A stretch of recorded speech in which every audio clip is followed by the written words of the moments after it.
Well, hello and Hi, welcome. Shweta. Hi, Prash. So I'm Shweta, and we've got Prash here, and we both here come together as we wanted to share our journeys of going through divorce, talking about mental health, and particularly from a male and female perspective, and both being brown and Yeah, Asian. So that's where we're coming from. It might yeah, help if we introduce ourselves, doesn't it, Prash? So if you want yeah, to definitely. introduce yourself, Prash. Yeah, no, definitely. So I'm Prash. I'm a life and mindset coach. I predominantly kind of focus in on like individuals who are going through divorce, who have experienced divorce and struggling to kind of heal and move forward from that, because that's basically what I went through during in my life as one of my hardships, I'd say. And I also still coach other people as well who are like kind of struggling with like any life challenges or just looking for personal growth, really.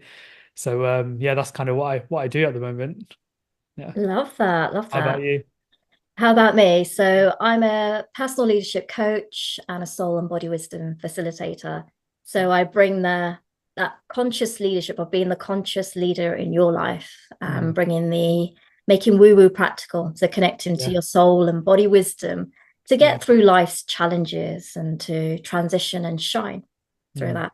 And obviously, one of the biggest challenges that we're both talking about here is going through divorce, separation, right? mm, And transitioning through that and how that impacted our mental health and our journey through that. Because it's interesting, isn't it, Prash? With both of us, we're doing different types of coaching through different yeah, modalities. yeah, And obviously, being a woman and you being a man, our journeys are slightly different, mm, but there are some similarities as well. So it's good to kind of unpack that a little bit. yeah. No, definitely. I'm glad we've connected as well. Like, because I guess we need to like people like us and what we've been through need to be more vocal about our stories and what we have gone through. Not just, we obviously are going to still continue to help people in the line of work we're in, but by voicing our stories and, is effectively going to raise awareness, right, for other people out there. Like, hey, like there are people out there who go through these situations and actually come out stronger on the other end. And I think Mm, for me, and I know for yourself as well, like it's a matter of being that positive story for these people. Like there is hope. Your life doesn't have to crumble after divorce. Like you can come out the other end and make your life successful and attract the things that you actually truly want in your life. So I guess that, yeah, that places sharing that story, sharing our individual stories, like I place a lot of importance on that because I wouldn't be where I am today if I didn't go through all of these experiences. I absolutely. wouldn't have the mindset I have now if I didn't go through that experience. So, you kind of toss up the two, right? Like fixed mindset and growth mindset. And like there's been a huge transition period, I guess, for the both of us Yeah. throughout our experiences. Yeah. Absolutely. And there's like it's one of those where it's made us who we are Mm, today, right? And obviously now like we've started our own businesses, we're going back and now we're helping other people. mm, And ultimately, I think it's also seen what was our journey through this. mm. I think that's what we both wanted to share. They wasn't Yeah. all hunky dory. No. Yeah. There were a lot of bumps, but how did we Mm, navigate those? How do mm, we navigate that, particularly those slump moments? Because you and I were talking about how this really, being Asian, particularly mm, like something like going through a separation divorce, it's not something we do lightly, mm. right? It isn't something one day you wake up thinking, "Oh my God, he snores so loud. That's it, I'm Yeah. done." Right? It's a big decision Mm, to make. It isn't something that's taken lightly. And I think it's also how that impacts us in terms of our own mental health yeah. and the journey of that, of Mm. going through that process. Because no one gave us a little handbook, did they? Of No, no, they this is how you didn't. do separation, this is how you Yeah. do divorce. If anything, what were we told, Prash? You Yeah. stick it out till the end, till the grave. Yeah. Yeah. Compromise, compromise. I do my Yeah, Indian literally. accent.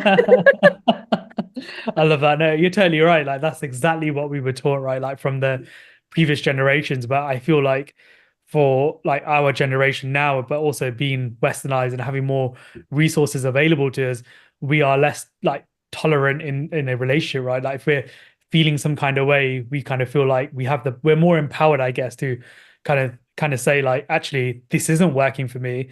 I don't want to spend the rest of my life feeling like this just sticking it out with his partner because this is what I was told or I was taught from the previous generations, because I've seen like the older generations do that.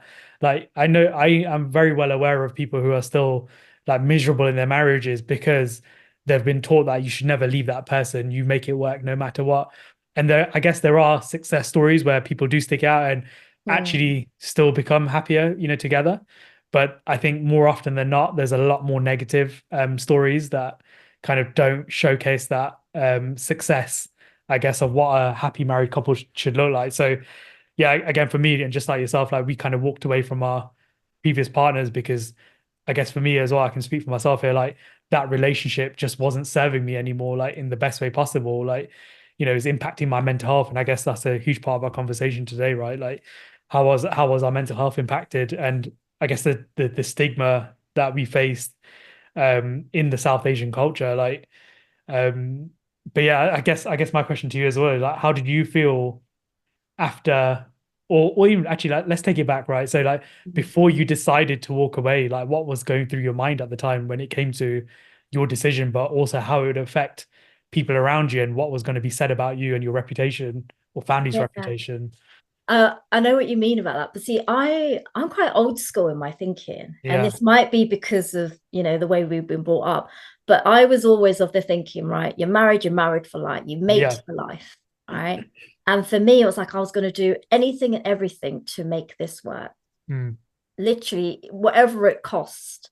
And even prior to my daughter being born, things were a little bit rocky. They were up and down, they were up and down. But I was on that mindset of, I've got mm, to make this work. I will not yeah, fail. I will not be a failure. Like I associated it with failure, yeah, right? So I had same. this belief pattern that, Yeah, okay, if I do that, I've failed. I'm not, I've not succeeded. And mm, then that's it. That was like death to me at that time. But I think my wake up call for me, well, when it got too much, was after mm, my daughter was born. And I'm yeah, not sure, I might have even had postnatal depression, but I didn't even have time to really explore that because there was that going on, being a new mother, and now being a new parent as well. Like it comes with its own challenges. yeah, Plus, then it unravels the cracks in the marriage. yeah, If people think having a child is going to naturally bring you together, yeah, it actually shows where the cracks are. They get mm, highlighted, right? mm, You can't sugarcoat them because now there's a little odd person you got to look after, and you got to come together as a team, or you don't. And those cracks were just too much for me to handle. mm, Like I couldn't do it, Prash. It was just like overwhelming mm, already being a mum, and then also having to um deal with someone else who also needs me, but I haven't got the emotional resilience to mm, also be there for him yeah, and to deal with, because he was going through his own, if I'm really honest, being yeah, respectful to him, yeah, he was going through his own mental health mm, challenges as well at the same time. So we both were not in a place mm, to support each other. And it was detrimental to us both. mm, And it was, for me, soul destroying. It just yeah, felt like the words I use as well. Yeah, it felt like a little part of me inside was like just dying. And I was like, yeah, I can't do this. yeah, I just can't. And all I thought, I didn't even think of the word Prash, divorce, separation. They didn't no, really come in my head. mm, All I knew is I need space away from this man. mm, I just need him away. And I think yeah, that's where it started for me. It was like, just to help me with my mental health to cope, I mm, just need you to go away mm, so I can just focus on me and being a mum. And then I went down a bad road, Prash, where mm, I just went into autopilot, went back to mm, work too quickly when she was about 8 or 9 months old, and just in autopilot. mm, And it wasn't good for me because my health suffered, and I actually ended up just was putting on the mask. mm, And I think we all, I don't know, well, as Asians, we're good at that, right? We love like everything's okay, but inside yeah, I would cry in the bathroom. yeah, And in terms of when I noticed it was really bad, is when I mm, went to self-harm. yeah, gosh, And I was self-harming in the bathroom because I've got a mm, new baby. I've just separated with my husband, ex-husband, husband mm, at the time, and I've gone back to work. And it was something to keep me going on the outside. Mm. But inside, I was just like, I'm not coping, but I Yeah. can't let anyone know that I'm not coping Mm. because I've got a little person relying on me. And I did have suicidal thoughts. I think that's what it was. I just wanted it all to go away, but I knew I Mm. couldn't because I've got this little person. And then it was just that sense of, um, okay, I just need something to relieve and let this pain out. Yeah. And I'm not saying this was the route to go down, but I Mm. kind of understand why people do that. Yeah. Because, even having alcohol is a form of self-harm because you're hurting your body, isn't it? Yeah. Like there's so many ways we do this, like where Mm. self-harm, and this is where it was quite detrimental. And that's what when Mm. I first realized this isn't how I'm meant to be. This Yeah. is not right. And I remember, oh my God, this is like a memory. It's come back where I was in the kitchen and I had a knife and I was like, okay, let me just do this properly. And I literally went like that. And it Mm. wasn't to, again, it's not to, it was just to like feel the Mm. pain, just to release the pain. And I Yeah. was like, I was a bit of a wimp. I can't do this. I don't want marks on my body. Yeah. And then it was also a sense of, no, Mm. I need to like acknowledge that I'm not in the right place. I need help. Yeah. This isn't a journey I can do on my own. Mm. I need support to get through this. So I think that was a long way of answering your question. My wake up call, or when I felt like, okay, this is not right, that was it Mm. for me. I was like, Yeah. okay, I need to talk to someone. I need Mm. to get real about what's going on here. I need to Yeah. really look after myself here Yeah. Yeah. and No, be real. I like that. No, thank you for sharing that. Like, I think it just goes to show, right? Like, majority of us, when we go through such tough times, like we look towards like self-harm or like some form of escape. Like you mentioned alcohol, or like for myself, it was like alcohol and drugs, Mm, just to kind of escape from reality because reality was just rubbish in that moment, right? Like, it just kind of felt really low. And by I guess for you, like, just having that self-harm there was just to feel the pain. There was a release, right? mm, And I guess for me, it was like having that alcohol bottle of whiskey or, I was smoking marijuana and stuff like that. And it was just like escaping from reality because I yeah. just wasn't happy within myself at that time. But do you like remember like just kind of like taking it back from like before like the points of like coming to self-harm and all of that? Like, was there like a specific moment that when you first acknowledged that your mental health was being impacted? Like, was there like a specific point where it first started for you? I think it was a gradual thing. I'm sure it was for you as well. Like it's like a little build up. It's like a Yeah, snowball domino effect, isn't it?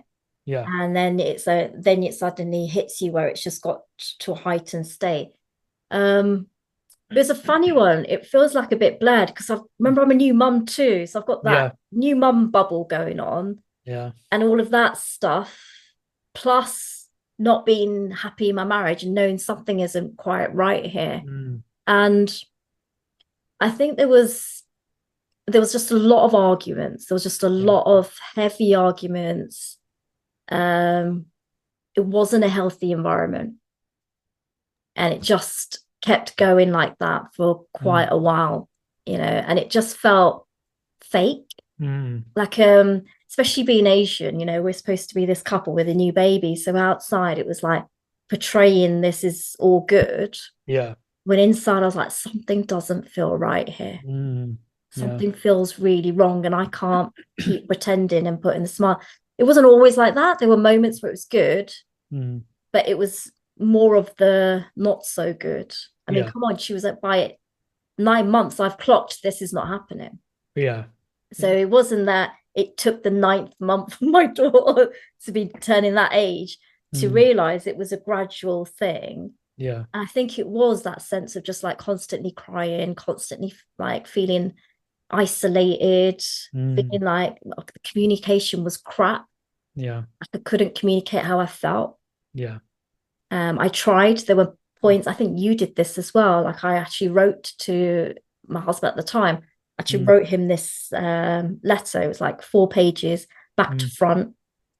Just like, if you know friends, Ross and mm. Rachel, they write a letter. Yeah, yeah, yeah. So I did that. It was a And dissertation. it was, well, kind of, yeah. But it was quite Yeah, cathartic actually. So I put everything down. yeah, And guess what? He didn't read it all. mm, And he read like a little bit of it. He did the typical Ross in that mm, scene in Friends where he didn't read it. He got yeah, like the headline information and he's like, oh, don't worry, everything's going to be okay. Mm. And I'd put questions in there and he Yeah. hadn't got to that part. And I was like, I'm just Mm. getting breadcrumbs here. Yeah. And this isn't really helping me. And I've put it out there and I was like, I'm struggling. I'm Mm. struggling. I was always Miss Solution Girl, especially with the work that I do, being in Yeah. leadership development. It's like, right, what's this? And I was like running out of solutions here.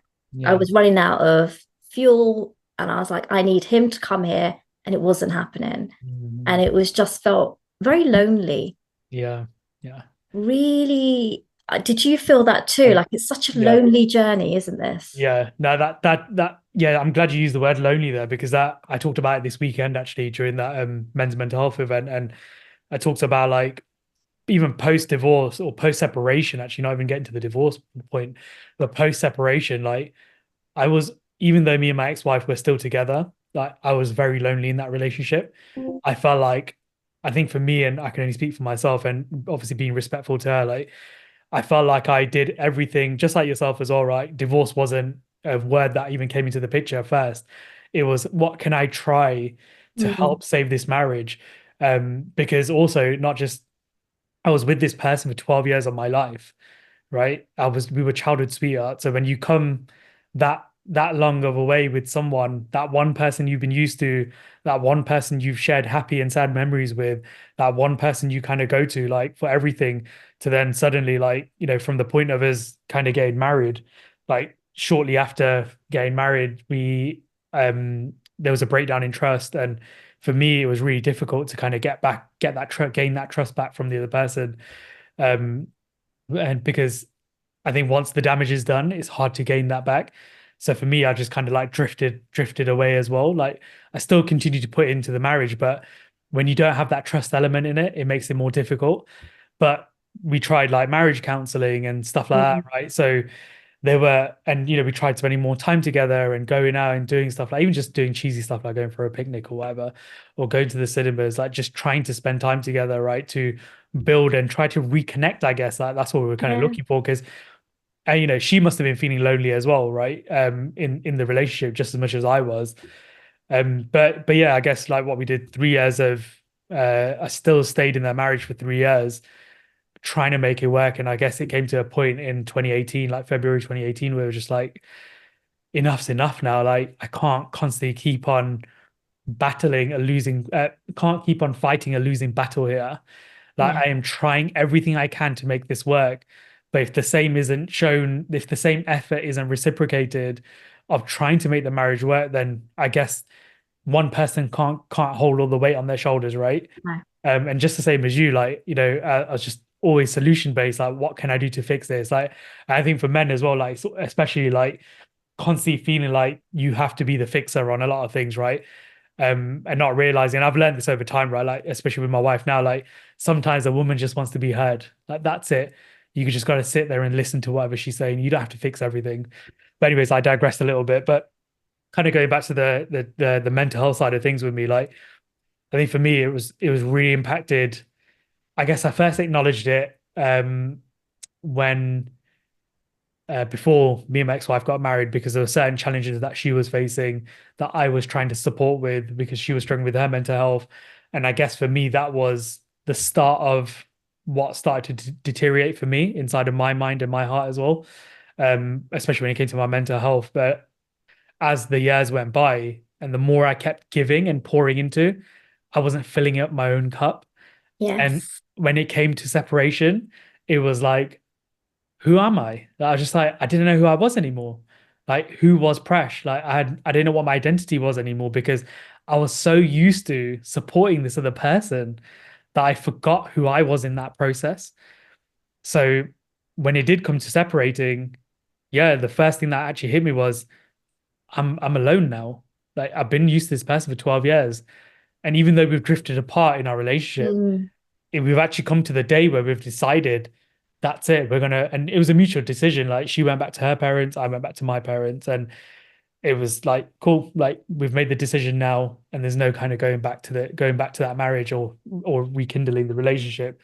So yeah, I guess my mental health then kind of was impacted as well, like in the sense of looking for an escape out of reality, right? And again, like I think I might have mentioned it to you as well in past conversations, but there was a small period where I was looking towards like alcohol, um, Mm, and looking for that escape of just getting drunk.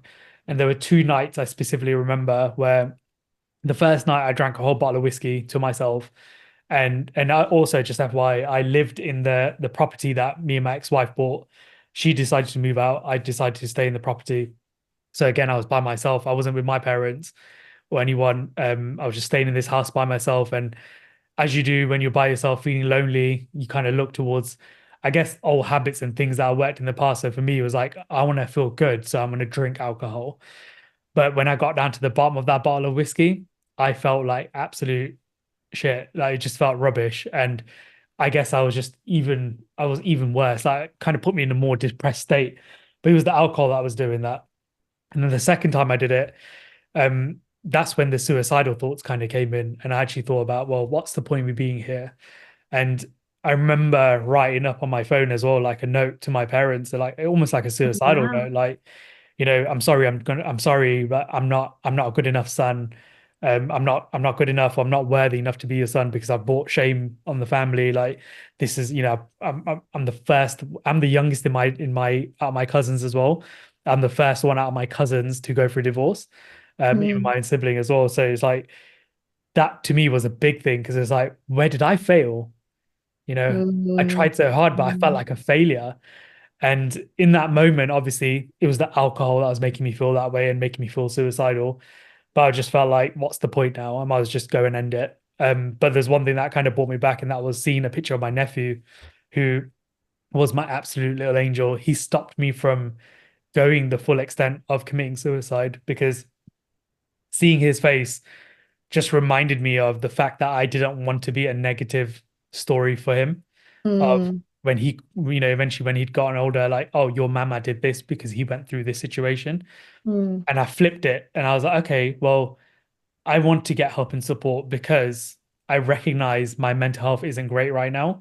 And this isn't just your average trauma that you go through, right? Like no. divorce is a big thing, right? Like you don't just, oh yeah, I'm gonna get divorced and I'll just get on with my day. It doesn't work like that, Not you quite, kind of, no. and it's like I guess there's an expectation for like especially with work and stuff, right? Like you kind of just feel you have to still show up and Yeah. perform at your best, right? And I guess that's when a lot of things were highlighted to me as well because my work started noticing my quality of my work and but also my personality was just disappearing. And my quality of my work deteriorated. I wasn't working at the same pace I used to work at, but I wasn't my usual jolly self in the office. And I always found Mm, myself to be like that person that people gravitate towards because I was always cracking jokes or fun to be around.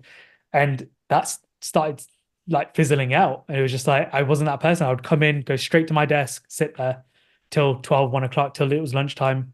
Didn't really want to talk to anyone, and I guess that's when work kind of picked up on it and then kind of encouraged me into the area of like getting support, right? And I did mm. go to my doctor, and Oh, good. can you guess what the doctor said to me the first thing when I said I'm going through this situation, what his first solution was? Antidepressants? Yeah.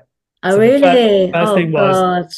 if Okay. you're really struggling mentally and stuff and you're feeling depressed, I can give you antidepressants. And I just Mm, thought, and actually something resonated with me from what, so yeah, something reminded me of what my mom said to me from the past when my mom's mom passed away, so my grandma, and the same scenario happened with her, where she went to the doctors and the doctor, said, "Oh, well, I'll prescribe you antidepressants," and she's like, "No, I don't want medication. I want to speak to someone." And I yeah. felt the same. I was just like, Yeah. I recognize that I'm not fully depressed to the point where I need medication to tell me to kind of change the chemicals or balance in my brain or anything, right? Where I'm relying on that. I just needed to talk to someone and that was it. Yes.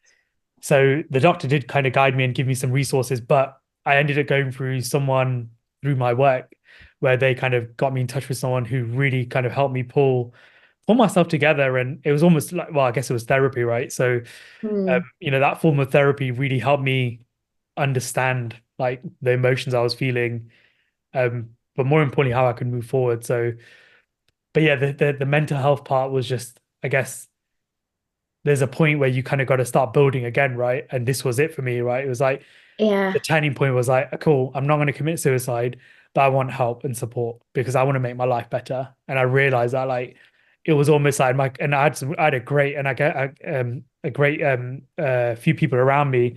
I guess I want to call them my tribe. So like I had a few cousins and a really good friend of mine as well, and they were there to literally support me and help me understand more and more about myself, but understand like where I was going and how I could make my life better. Like none of them had gone through that situation of going through divorce, but it's so helpful to have a tribe, especially two of my cousins who Yeah. introduced me to the world of law of attraction and understanding that. And because before that, I was very fixed mindset. I was like, that's all woo-woo stuff. Like, I don't believe in law of attraction. Like, don't preach to me about that because I'm trying to deal with my marriage and making my marriage work. That was my mindset. It was just very fixed. But then when it got to the point of going through divorce and then, separation and then looking at going through divorce and then also getting mental health support, it almost became like, well, what else have I got to lose now? Like, I might as well open my world up to law of attraction and understand the heights of where I could get to, understand the possibilities, right? But yeah, I guess, yeah, I've gone off on a little tangent here, but No, no. um, Like, I think it's good to kind of show like what's that moment, because we all have that pivotal moment where you hit rock mm, bottom. yeah, And then what is that thing that kind of then is starting to propel you to come back up again, right? mm, And it's interesting similarity in our narratives. We yeah, both felt like we're not going to fail in our marriage. And we both felt, mm, because you said that just now, didn't you? I yeah, felt like I felt, and I said the same thing. We both felt we failed in our marriage mm, because we put everything into it. Like mm, I remember I did, the marriage counseling, mm, like everything that was feasibly possible to make this work. yeah, Sounds like you did. And it's interesting, we both were also carrying our partners yeah, because they had their own mental health issues. So it's mm, almost we put ourselves on the back burner yeah, to support them. And mm, in the moments when we're then feeling like not so great in ourselves, it's like they're not there. It's like a yeah, void. And we're mm, left to our own devices, yeah, so to speak. Um, and I think that's the pivotal thing here is that this wasn't a light-hearted decision. We knew we put yeah, everything in, and then it was realizing that we are not with the right people, yeah, right? Without having to say much about our ex-partners, ultimately, mm, if they're not there to support you when you are at your lowest in your mental health, you are not mm, with the right person, yeah, right?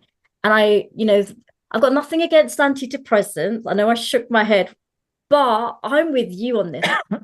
You just need to talk sometimes, right? yeah, Especially with us as Asians. This was like something I don't think I really spoke about it mm, to anyone when I'd made that. Like there was immediate family that knew about it. yeah, Um, and I remember, oh my God, it was my daughter's first birthday party. We were separated for about a good couple of months by mm, then. Nobody knew yeah, that we were separated or mm, there was anything wrong with our marriage. yeah, Partly due to because I wanted this to be about my daughter and a happy occasion for her. mm, But also like I wasn't ready to keep telling that story. yeah, And I didn't know myself of what was going on. And similar to you, I think my breakthrough moment was when I was at work. And I think I was just in autopilot. You just go back to work because it's just something normal to keep going. And I remember put my daughter into like this Montessori nursery so I could, and I went to work full time. And then they had this employee assisted program. I thought, all right, I knew I needed something. I spoke to a counselor and do you know what I needed? I just needed a good cry. I yeah, think literally, I don't know how long that session was. And she had like a tissue box there. yeah, And I walked in and I just joked because you've seen this on TV. It's like, oh, I'm not going to mm, need that. And she's yeah, like, well, don't worry about it. Just sit down there. And next thing you know, I'm just yeah, a blubbering mess. And then she said, all you needed to is just someone to listen to you.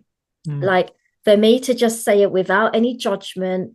And she wasn't Asian, but I don't know if that played a part in it. Maybe, yeah, maybe not. But it was just a complete stranger. I don't know. And I'm not going to have to yeah, see them again. And I just like offloaded. And she's like, well, this is quite a crap situation that you're yeah, in.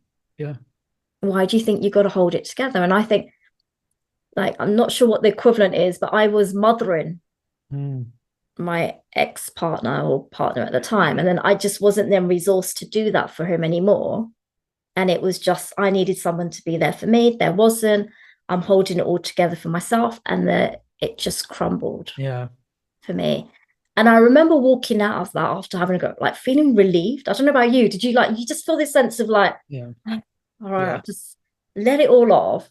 Mm. And it's interesting that you talk about the laws of attraction, Mm. because for me at that point, I don't know, something just light switch just went for me. I was like, all right, well, where am I going next? Yeah.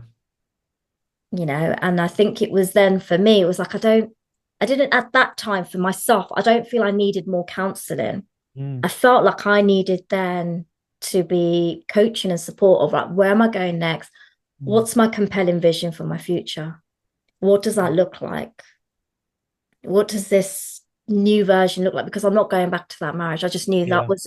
this wasn't about that. It's like a metaphorically, that was a ladder that was broken, Mm. busted, Mm. not coming back together. So where am I going now? Yeah. And I think it was investing time in Mm. that higher vision, Yeah. and then getting that support, almost like someone who does the work that I do now, Mm. for me to help me get clear on where am I going next? Yeah. How do I navigate that? Because I'm clearly going to have to, I want an amicable divorce. I wanted Mm. to be able to co-parent with this person because he's not just here for today's, for the long term. And Mm. I think that was a pivotal moment, but it was still rocky Mm. all the way through. And interesting, Prash, I'd like to hear from you, like in terms of then when we have to tell our parents this. Yeah. Like, I don't know about you, I was very nervous to tell my dad. Mm. Really nervous. Didn't even know the words. It's different when you're telling someone who's like your Yeah. similar age to you, or your Yeah. cousin, or right. It's easier, not easier, but it's different when Not it's as daunting, is it? Like, no, yeah. correct. Yeah, I Yeah. mean, you're like, oh God, here I go. I've got to tell the story. Yeah. Yeah. But Yeah. yes, that's the word. It's not as daunting. Yeah. And I remember my dad was in India, so Mm. it was over a call, and I told him, and I remember shaking, and there was a good time where I didn't tell him. We were Yeah. separated for a good 3, 4 months before I Mm. told him anything. Yeah. Yeah. And it wasn't helpful, his response. Mm. Like, do you know what he said? What did he say? So he was like, oh, I'm going to cover at the, Oh like, yeah, gosh. I knew, like, Yeah. yeah, he wasn't right for you, all this, like anything, like I Yeah. told you so, all of that came out. Mm. And I remember saying, this isn't helpful, Dad. Yeah. This is not a helpful conversation. This isn't about, I'm not calling you to Mm. like start berating, obviously my husband, ex-husband at the time, or Yeah. whatever at the time, Yeah. wasn't to have that conversation. It was just, this is what I'm telling you, and this is how I feel. Yeah. Like, I don't know for you, how was it when you Yeah. broke the news Yeah. to, I think I remember that day specifically because I guess for me, like especially like sons and their fathers, like there's always this like awkwardness when it comes to emotions. And I'm truly trying to break that moving forward as well, like, for future generations. But I think for me, I still remember the day. So me and my ex had decided to call it a day, and it was the 14th of February 2018, so Valentine's Day. oh And we yeah. called it a day on, it was like, cool, we're not going to make this work, we're not going to continue this marriage now. She went home to her parents, and then I drove home to my parents' house. And I remember feeling an overwhelm of anxiety because again, it was just so daunting. Like, how am I going to break this news to my parents? Right. And even at the time, like my grandma was still around. So, and my parents were caring for her. And then also one of my aunts was staying as well. So they used to like, kind of take in turns to come and help out. So I remember ringing the doorbell, and my dad came to the door, and he was just like, he saw me and he was just like, oh, hey, yeah, like got really happy. But then oh yeah, just to kind of add more to the detail and paint the picture, like it was dark, so it must have been like 9 o'clock in the evening or something. So he couldn't entirely see me through the glass window, but as he opened up the door, he then noticed that I was crying, and I was just shaking my head like this, and I stood there and I just froze, and he was like, "What's up?" And he realized something serious has happened. He's like, "What's wrong?" It's like, "Prashil, what's wrong?" And I stepped into the front foyer bit, and I just hugged him. He didn't understand what was going on because I couldn't talk. I literally couldn't talk. The words Mm, wouldn't come out of my mouth. I just literally just bawled out crying, and I just hugged him. And my dad's a big guy, so it was like for me, it was just like a sense of security. it was like, I felt like a child again because it's like I'm going through something so difficult, something big has just happened. I just need one of my parents right now.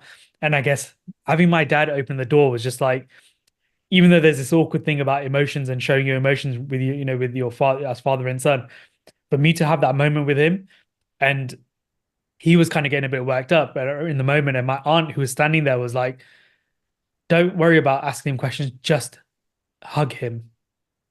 Mm. Right. And again, I guess this is the male thing, right? You want answers, you want to figure things out, you want a Yeah, like solution, what's right? wrong? Yeah. And it's like my aunt just had to tell him, just hug him, give him a minute, right? And I literally I just hugged him, and I remember it because it's just like, again, like I said, like he's a big guy, so like, I kind of like buried my face into his chest, and it was just like I just I felt this sense of like security, I guess, in that moment of like I'm safe here again. I'm with my dad and with my mum. So I'm gonna end up crying talking about this stuff. Mm. Um and yeah, and again, then my mum came and my aunt was there, and I hugged them both, and we just kind of sat down and we talked about it. I was like, look, this is what's happened. We've both decided that the marriage isn't going to work, and we've both decided that we're going to go our separate ways. And of course, any parents that they were shocked what's happened. I opened up about a few things that a few events that had taken place, disagreements that we both had between me and my ex-wife, and they kind of understood. But again, like for them, it was just a shock. But yeah, I guess the reaction from my dad was just like very much like I feel like I didn't at first get that instant nurturing side to him. And I guess it took my aunt to be like, look, just hug him. It's fine. Like, that's all he needs right now to kind of, and he did. And you know what? Like he actually put his arms around me, he hugged me, and he just made me feel like that comfort I guess I needed in that moment. And that's what was needed. But yeah, they did take it very hard, like take the news very hard because considering like me and my ex-wife had such a big history, right? Like 12 years together, Yeah. childhood sweethearts. It was just like, oh my God, like how has this happened now? You know, everyone thought that things were fine between us because again, on the face of it, people don't go advertise their stuff on social media. People don't talk about their problems. I was facing these battles behind the closed door. Now, my parents were aware of a few things, like they were aware that me and my ex were doing like marriage counseling, so they knew things weren't that great from the point of getting married, but I never opened up to them about the things that had happened. And that's when they started to understand, like, oh my God, like you had to go through this. And that's when they really like took a step back and said, wow, like how can we and this is I guess this is what I need from my parents, like, how can we support you? Like how can we get you through this? And I guess for me that was reassuring that my parents were already on the page of supporting me and gonna help me move forward, right? Yeah. So, but yeah, it's a very emotional story, I guess, for me because it's that hug. I don't know what it is. It's just that Yeah. hug gets me emotional because of I know what it meant to me, and needing that comfort from my dad, I guess, in that moment. So, I'm truly grateful that that he handled it, or I guess my aunt was there to kind of tell him like, just give him that hug. He just needs that. Don't ask him something. Don't ask him these things right now. Yeah. And I feel, do you know what? I really relate to that. Mm, Because I think for me, telling my, because I was a daddy's girl. So I was yeah. like, if I told dad, dad will then tell everyone else. He'll Mm, tell my mom, he'll tell my brother. So I was like, all right, let me do bite the billet, tell the main person. mm, I think doing it over the phone, yeah. um, or was it Zoom? I think it was a phone call. I can't remember now, Mm, but it was remote because I know he was in India.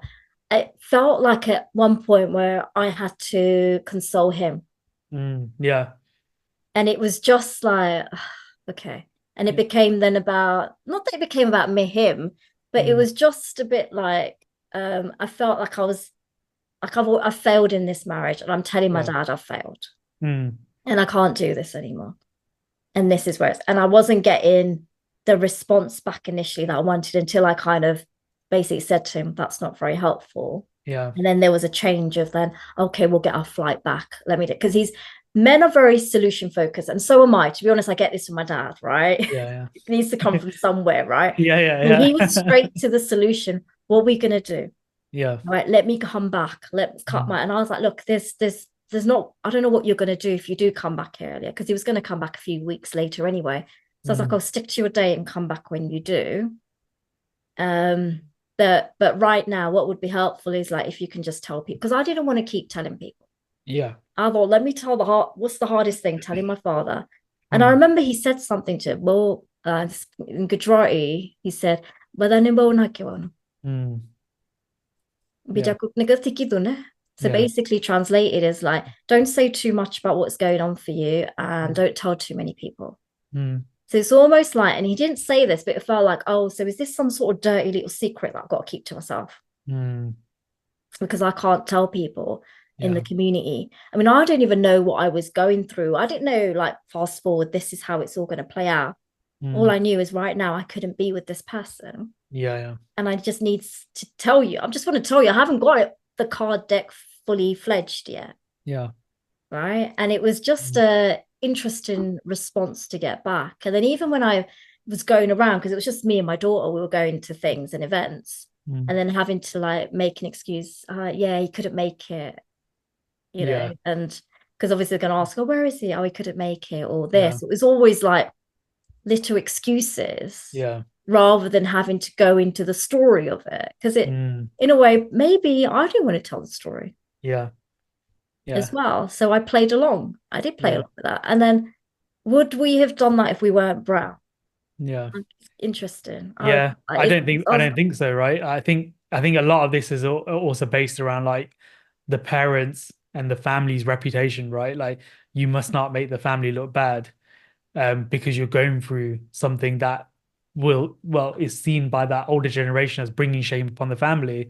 Because you've not been successful in a marriage, you're going to bring shame upon the family. But I remember the same exact same thing as well. Like I remember my parents had told like, well, my dad more so like I told my uncle and like my couple of my cousins who live in Leicester, just to kind of make them aware of it because I was probably going to be at home more often and they weren't going to see my ex-wife around. mm. But then when I was going to like bigger events, I remember again, like you said, it was like a dirty little secret, like saying like, oh yeah, like oh she couldn't make it, like she's busy with her side of the family and stuff, right? So just kind of really cutting it short and not elaborating too much and just changing the conversation as quick as I could, because again, yeah, like I wasn't ready to share the story. But eventually, I guess once people did start finding out that we had separated, because it comes to a point where it's like, okay, we're not seeing these two together, Yeah. right? When you ask the parents, like when people had called my parents, like, oh, how is Brushel and so, it's like, oh yeah, they're fine, and it's just like the conversation again moves on really quickly, versus what a normal conversation would be like, yeah, they're doing fine, they've got a house, they're set up here, like Brushel's doing this and whatever, like they went on holiday recently. Do you get me? Like that normal like track of conversation just was not there anymore. So people started to figure out like, okay, something's happening here. But yeah, I guess one thing I'd really appreciated was, and you may have found this as well, and that is the amount of people who were there to support me, and then the people who were there to make my life worse. Because I was Yeah. hearing rumors and people coming to me like, "Oh, I've been hearing someone saying this about you in the community," and I'm like, "Okay, that's not true. Like, why would someone start saying that?" And it's like the opposite side was I had like my amazing cousins and my friend who were just like, "Block out that noise. You don't need that right now. Right now, you need to focus on yourself and focus on healing and moving forward and rebuilding now. You don't need to hear about rumors, right? People are going to constantly do that. So, do you know, I actually went around and the people who were coming back to me with rumors, I would respectfully say to them, I don't, I like, moving forward, like, please do not share any of this with me. I don't need it and it's not serving me in the best way possible because I'm trying to heal at the moment and move forward with my life. I don't need to hear about some rumor about me going around in the community, which I am very, very well aware that was not the truth. So, so again, I guess it was like setting in boundaries with the community and people around me, just kind of like be like, oh, I'm doing this and I'm focusing on this. I don't want to know about all of this stuff going on. But I'm just conscious of time as well because we've been going for about Yeah. 45 minutes. I feel like that's the top. So we've covered quite a lot today. We have. Um, And I think we may want to just leave this on the note about healing and growing, yeah. right? And the fact that we were going into uncharted territories Mm, effectively. So I know yeah. like they don't know, parents' generation don't know how to navigate it, nor did the people around us. So it was almost for us to lead this, Yeah. but lead it in a functional way. Yeah. Um, so like leaning into our own vulnerability of them being Mm. able to heal and to grow at the same time. Yeah. Acknowledge that we're in pain, but Mm. also to be looking at like, where am I going next? Mm. How am I navigating this? Yeah. And then to do that in a more constructive way, Mm. in a way that's in a healthier way that isn't detrimental to our mental health, that is Yeah. actually supporting it, and having that tribe of people around you Yeah. to support you in that journey. Like you said, not the gossip people, Yeah. but the real people that are going to hold you in that journey. Some may Mm. have lived and been there, done that, worn the t-shirt, and some may be Yeah. just really good friends that are just suddenly there for you. I Yeah. Yeah. think that's probably the part of the journey we might want to like Mm. explore in the next episode of that Yeah. that healing and growth journey Mm. Yeah. of like, No, right, definitely. how do we go through that? Because that in Mm. itself, I think, is the meat of this. Yeah. And it Yeah. also comes to like how we are then also supporting our clients and the people that we Mm. work with through that transition phase in their lives Yeah. in using our different modalities. Yeah. No, I So totally agree. Yeah. Let's focus on that on the next episode because yeah, it's a huge part of like what I teach my clients now. Is like how do you move forward? Like understanding like this is what you've gone through, but like we need to continue moving forward. Like how can you heal and grow, right? So yeah, yes, no, I think today's that's the been theme for to the next episode, yeah, heal and grow. yeah, yeah. I love it. No, that's brilliant. So yeah, no, I think we've covered quite a lot today.